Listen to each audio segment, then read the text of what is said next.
చెప్పండి. అందరికీ నమస్సులు. మాది ప్రకాశం జిల్లా కొండేపి నియోజకవర్గం మరిపూడి మండల అధ్యక్షుడిని. నా పేరు మారిశెట్టి చంద్రశేఖర్. మా మిత్ర బృందంతో అందరమీ ఈరోజు పవన్ కళ్యాణ్ గారి యొక్క నామినేషన్ కార్యక్రమంగా పిఠాపురం వచ్చాం. వచ్చినటువంటి సందర్భంలో ప్రతి ఒక్కరిని కూడా మేము కొన్ని విషయాలను అడిగాం. ఇక్కడ ఎలా ఉండబోతుంది, ఏంటి మెజారిటీ అనేటువంటిది. దాదాపు 70 నుంచి లక్ష అనేటువంటి మాటని చెప్తూ ఉన్నారు. గతంలో కొంతమంది ఈ వైసీపీలో ఉన్నటువంటి వాళ్ళు ఒక మాటను ప్రయోగించారు, పవన్ కళ్యాణ్ గారిని అసెంబ్లీ గేటు తాకనివ్వము అని. ఈరోజు మేము ఈ పిఠాపురం నుంచి ఛాలెంజ్ చేస్తున్నాం. 1,00,000 మెజారిటీని తగ్గించేటువంటి దమ్ము వైసీపీ వాళ్ళకు ఉందా అని ఈ సవాల్ని స్వీకరించాలని ఇంతకుముందు అవాకులు చవాకులు పేలినటువంటి ఆవిడ పేరేంటి సార్,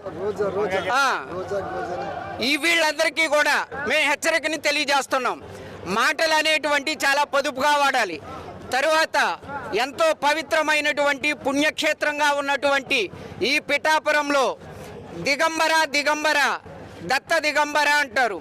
దిగంబర అంటే అర్థం ఏంటిదంటే కేవలం బట్టలు లేకుండా ఉండడం కాదు, దిక్కంబరము అంటారు.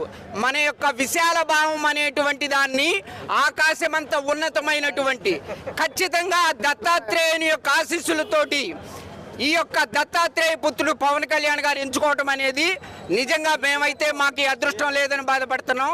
పిఠాపురం నియోజకవర్గ ప్రజలైతే చాలా అదృష్టవంతులు. తద్వారా మీరు అందించేటువంటి కానుక ఆంధ్రప్రదేశ్ రాష్ట్రానికే ఒక గొప్ప వరాన్ని ఇచ్చినట్టుగా అవుతుంది. థ్యాంక్ యూ అండి. Thank you so much.